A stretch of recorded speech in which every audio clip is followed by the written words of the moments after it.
Hi, everybody. It's Anita Foster with the Arlington ISD. I'm with Dr. Marcelo Cavazos, our superintendent of schools today. Dr. Cavazos, you have a very important announcement on graduation.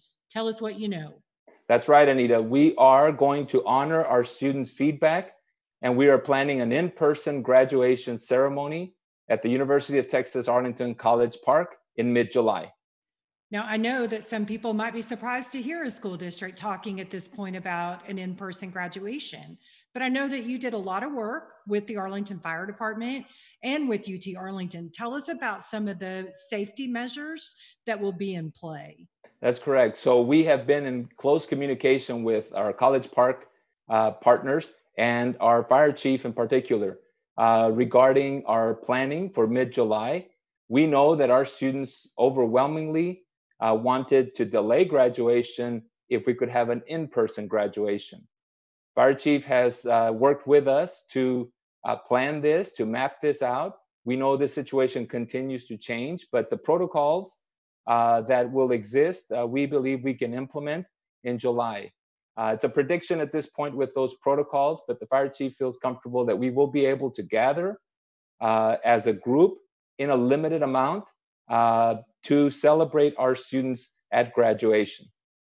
And you mentioned the seniors and listening to their feedback, but you got that feedback through some personal conversations with student leaders and a survey. Tell us about that and how it helped to inform the decision. That's right, Anita. I heard directly from our senior leaders through survey of many, many seniors throughout our system, our school principals. And we know that the desire overwhelmingly was to have an in-person, traditional, intimate gathering at graduation, even if that was in July. And so we believe that in working with our partners, we can accomplish that in mid-July.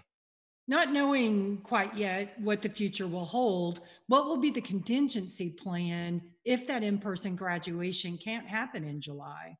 So we're working closely with our health officials and our fire department to make sure that we continue to evaluate this situation. And that will certainly continue throughout the weeks that come. And I'll tell you that as we get closer, we will know more about those protocols, about the things that we have to do to ensure everyone's safety at this in-person graduation. Now, you mentioned in the student survey that it was overwhelmingly their desire to have an in person graduation. And on the opposite end of that spectrum, it was overwhelmingly obvious they did not want a virtual graduation. What will happen if we get to July and we need a contingency plan because we just can't meet together? So our plan is to have an in-person graduation in July, regardless the size. If ultimately we cannot, because the situation has changed and our protocols, or we're not allowed to, then we will have to explore that virtual option. But as you said, Anita, that was the very last thing our seniors wanted. And again, our seniors have gone through a lot this year. This has been a very unique and trying and challenging year for all of us, in particular for our seniors. And we know that working together as a community, we can honor our seniors through an in-person graduation in mid-July. That is our plan. Dr. Cavazos, thank you for the work that you've done with the senior leadership and with the entire class of 2020 at all of our high schools to get their feedback. Now, I know parents are going to have a lot of questions, more than we're going to be able to answer today. So you mentioned that there's an FAQ coming where we can address some of the most pressing questions. What will we do with tickets? How many will each family receive? What to do if a person doesn't feel comfortable coming to an in-person graduation? Lots of questions. That's right. We are going to be working on those questions, right? That's right. We will be answering these questions in the coming weeks. I say in many of my video messages, thank you for your patience. We're going to continue with thanking you for your patience ahead of time, because we know will be a lot of questions. We will answer those questions.